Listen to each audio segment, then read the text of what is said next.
Kinatigan ng Korte Suprema ang utos ng Commission on Audit na isauli ang cash birthday gift na ipinamahagi ng PhilHealth sa mga tauhan nito noong 2014. Ang kabuuang halaga, mahigit 6 na milyong piso. Ang sagot ng PhilHealth sa pagtutok ni Maki Pulido. Mula April 2010 hanggang April 2013, nakatanggap ng 5,000 pesos na cash birthday gift ang mga opisyal at higit 600 empleyado ng PhilHealth. Kasunduan ito ng Union ng mga empleyado at management ng PhilHealth sa ilalim ng kanilang Collective Negotiation Agreement. Na-extend pa ito hanggang 2016 pero sa halaga ng 10,000 pesos kahit sinita na ng Commission on Audit noong 2014. Kaya nag-issue ng Notice of Disallowance ang COA. Pinapasauli nito ang naipamahaging cash birthday gift pero para lang sa taong 2014 na umabot sa mahigit 6 na milyong piso. Umapila ang PhilHealth pero ibinasura ito ng komisyon sa desisyon nito noong December 2023. Kinatigan din ng Korte Suprema ang COA.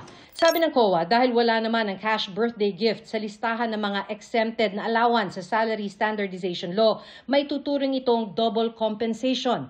Sabi pa nito, masasabing walang good faith ang mga opisyal ng PhilHealth na nagpalusot ng cash birthday gift dahil may nakalatag na noong patakaran kaugnay niyan. Hindi anya sila pwedeng magmaang-maangan sa mga ipinagbabawal ng batas. Kaya pwede anyang panagutin ang mga opisyal sa likod nito. Sabi ng COA, dapat isauli ng mga empleyado ang mga natanggap nilang cash birthday gift dahil may tuturing itong unjust enrichment o hindi makatarungang pagpapayaman. Sabi ng PhilHealth, ipinatupad lang naman noon ang benepisyo dahil sinasabi ng batas na meron silang fiscal autonomy. Nang sitahin naman na raw ito ng COA ay itinigil na ang pamimigay nito. Yan naman ay nakabase doon sa doon sa Section 16N ng ating batas, yung RA 7875, na nagsasabi na the corporation has the fiscal autonomy. Kung pinalaraw ang desisyon, sabi ng PhilHealth, handa naman silang magsauli ng pera.